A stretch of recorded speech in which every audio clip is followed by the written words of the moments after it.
Nagbagsakan ang mga debris mula sa skyscraper na yan sa Beijing, China matapos sumalpok dito ang isang light aircraft. Basag ang glass panels ng gusali.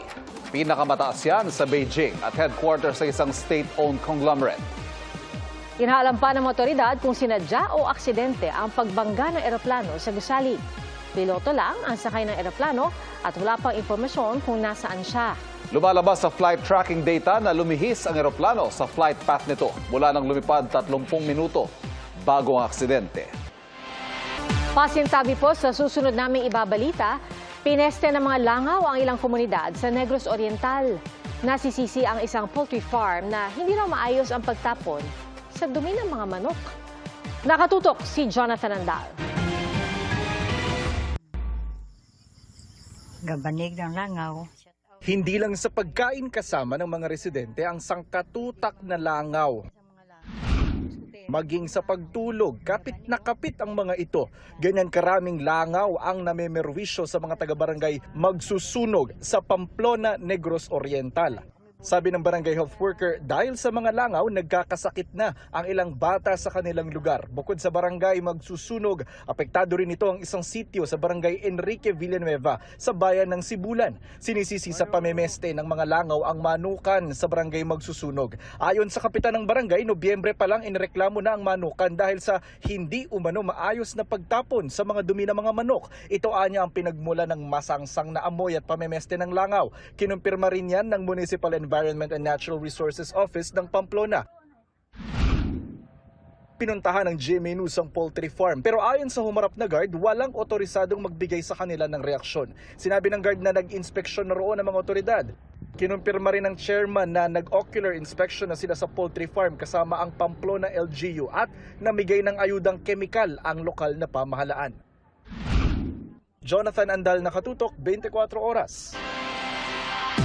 Mahigit 20 establishmento na pala sa iba't ibang rehiyon sa Luzon ang nilooban ng grupong kinabibilangan umano ng 3 nakasagupa ng mga pulis sa NLEX. Ang kanilang modo sa pagtutok ni John Consulta.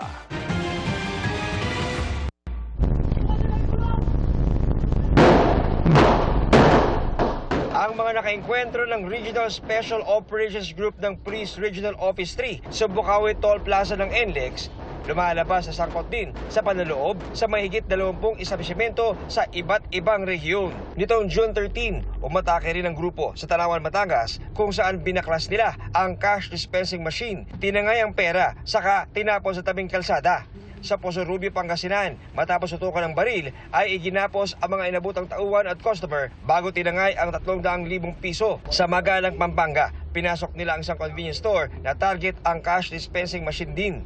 Ayon sa Police Regional Office 3, kada 14 at 29 ng bawat buwan o isang araw bago ang sweldo, umaatake ang grupo sa mga establishmento para matiyak na puno ng pera ang mga cash dispensing machines na kanilang puntirya. Malawak ang area of operation nila. 4A, NCR, Region 3. Marami silang plaka, papalit-palit. More than 10 plates na ginagamit. So, talagang organize itong grupo na to. Wala pang pahayag ang 3 suspect. John Consulta, Nakatutok, 24 Oras. Kung noong isang taon naglipa na ang mga higanting tropical swallowtail moth, may mga bagong mariposang namataan ngayon. Kilalanin natin ang mga Atlas moth. Kuya Kim, ano na? Tila nagliliparan ngayon sa social media ang naglalaki ang mga moth o mariposa. Ang mga pakpak ng isang ito singlapad ng palad. Ang mariposa, namataan ni Eileen sa kanilang bayan sa Carmen, Davao del Norte.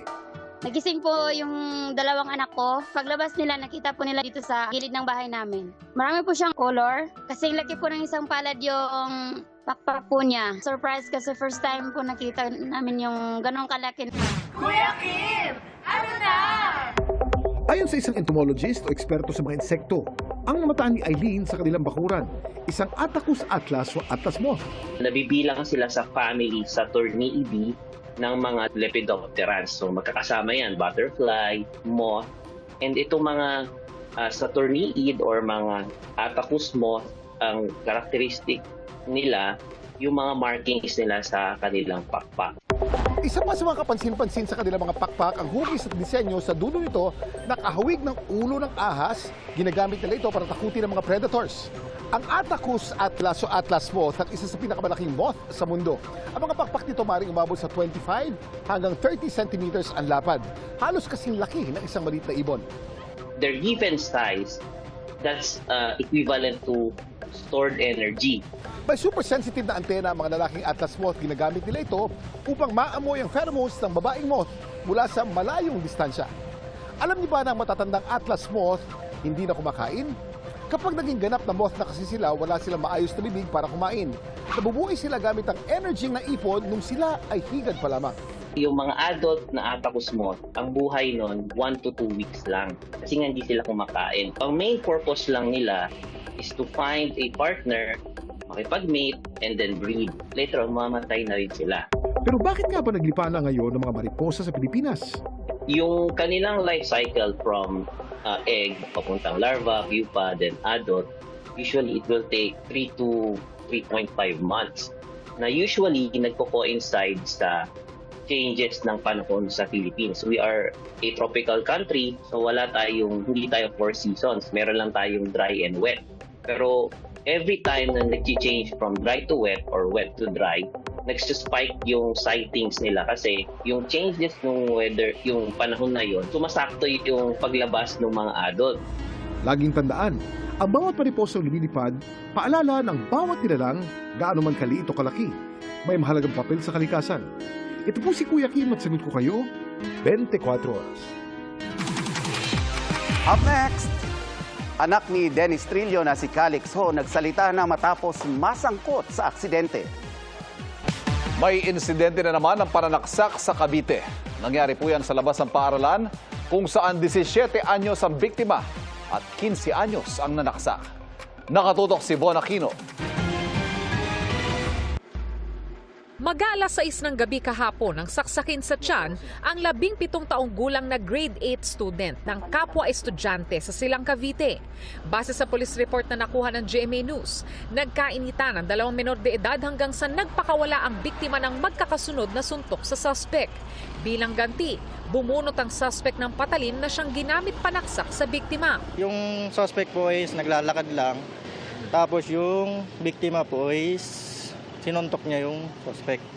Pinagsuntok niya po, tapos yung suspect po gumante. Yung pala ay may hawak ng patalim. Yun po yung nangyari. Tapos yun, bigla nang tumakbo yung suspect. Sinubukan anya nilang awatin ng dalawa pero Hindi po agad kami nakalapit eh. Kasi ang bilis nga po ng pangyayari. Pagsaksak, sabay takbo na po. Ayon sa mga otoridad at nakasaksi, dito sa bahaging ito ng P. Montoya Street naganap ang pag-aaway ng 2 estudyante na nauwi sa pananaksak. Ito ay di kalayuan sa kanilang paaralan at tapat lamang nitong kanilang public market, kaya naman may mga tumulong sa bata na madala agad sa ospital. nakalabas na sa ospital ngayong araw ang biktima. Kwento niya, nakaalitan niya ang kabarkada ng suspect. Wala naman po kami pinagtatulungan na parang nakisali lang po siya sa away namin ng tropa niya po. Yung pinagbantaan niya po ako, nasasaksakin niya po ako. Bago pong pangyayari na to, nagsabi na po siya sa akin ng 1 linggo na sasaksakin daw po siya. Ang sabi ko naman, hindi naman siguro yun. Kasi magkaklase naman sila ng 7. Hindi ko po talaga na totohanin po ng batang yun. Grade 7 pa lang daw sila, binubuli na siya ng suspect at mga kabarkada nito. Yung time na po yan, pinagtitripan po ako nila. Parang pag nagtetest po, pinagtatawanan po ako nila. Binebeltokan po ako. Parang happiness nila ako. Nahuli ng mga barangay tanod ang 15 taong gulang na suspect. Sabi niya nabubuli daw siya. Sabi ko nga, ba't di ka nagsumbong sa ina mo? Sabi niya, sinasabi niya raw sa nanay niya. Pero yung tinanong ko naman kagabi yung ina, sabi niya wala raw sinabing estudyante. Dahil umano sa pakiusap ng ina ng suspect, hindi na planong maghabla ng ina ng biktima. Naawa naman po ako sa nanay. Naawa din po ako sa anak niya. Nanginginig po siya. Ang sabi niya, ate, pasensya na po. Sabi ko, wag mo nang uulitin. Sa isang pahayag, nilinaw ng Emilia Ambalada Poblete Integrated High School na nangyari ang insidente matapos ang klase at sa labas ng eskwelahan.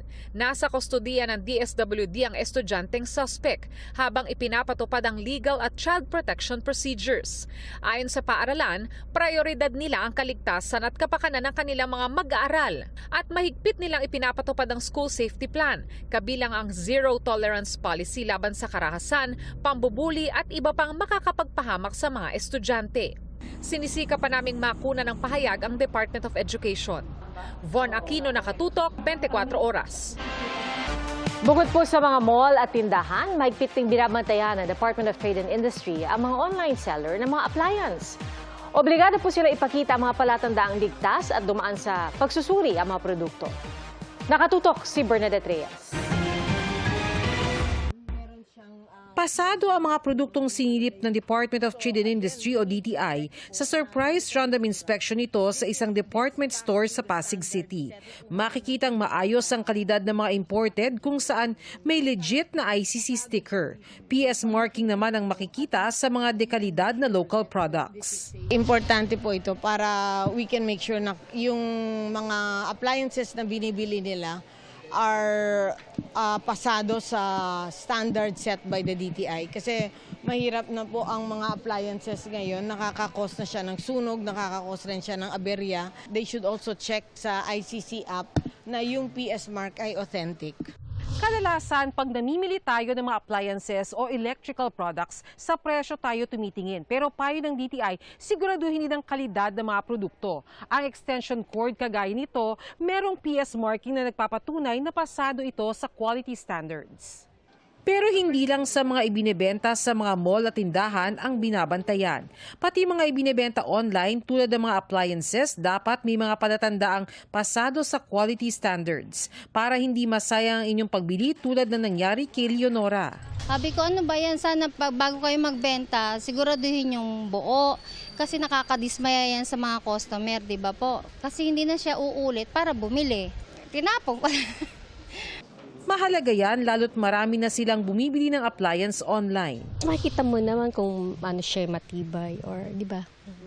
Kahit sa mga wiring, makikita mo siya. Siguro pag busy ka, hindi ka makalabas, so pwede ka mag-online. Kaya may hakbang na rin ang DTI para sa online sellers.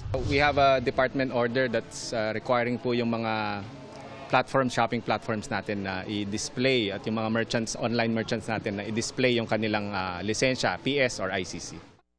Sa tala ng DTI mula 2024 hanggang kasalukuyan, 238 na kumpanya na ang napadalhan ng notice of violation dahil sa hindi pagtalima sa mandatory standards tulad ng kakulangan ng ICC o PS markings. Para sa mga may reklamo, maaaring dumulog sa DTI Hotline 1 DTI o mag-email sa DTI. Bernadette Reyes, Nakatutok, 24 Oras.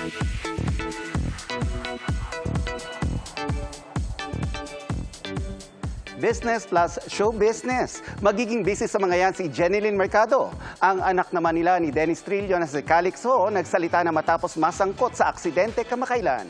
Yan ang aking chika. Full force ang pamilya ni Jenilyn Mercado to show their support sa kanyang bagong business venture. Ang pag-aasikaso niya dyan, dagdag sa pagkakabisihan ni Jen. Marami siyang nakalinyang projects this year. Abangan nila, meron akong guesting sa isang show. Secret, basta panoorin na lang nila. And syempre yung album ko, i-release na namin finally. Natapos na namin after 2 years ng pagre-record. Ilo-launch na namin yung album at hopefully may pelikula sana this year. Busy naman ngayon ang kanyang mister na si Dennis Trillo sa taping ng Hari ng Tondo kung saan kasama niya si Ruru Madrid. Nakapag-taping na kami ng mga nakailang taping days na ako sa taping. Is it working with Ruru? Always a pleasure working with him kasi talagang napaka-dedicated ng bata na yun, napakabait. Wala akong masabi sa work ethics niya at saka sa pakikisama niya sa mga tao. Kinumusta ko rin ang anak nilang si Calix na nakarecover na matapos masangkot sa car accident kamakailan. Dahil sa bandang kamay ang naging injury niya, nakaapekto kaya ito sa kanyang sports na fencing. I've been back to training since last week po and I've been feeling better. I've been feeling really much better. I had a cast lang po. Tapos I chose the conservative way na lang po kasi I really didn't want to have surgery on it talaga. Nagka-trauma ka sa driving? No naman po. I just became more aware of my surroundings and siguro not trauma pero I learned so much from it. Okay na, natanggal na yung cast niya and tinatry niya na bumalik ulit sa training. Nagda-drive hindi pa ulit nagda-drive. Hindi namin muna pinapayagan. Wag muna. Pahinga muna sa driving. Total may drivers naman.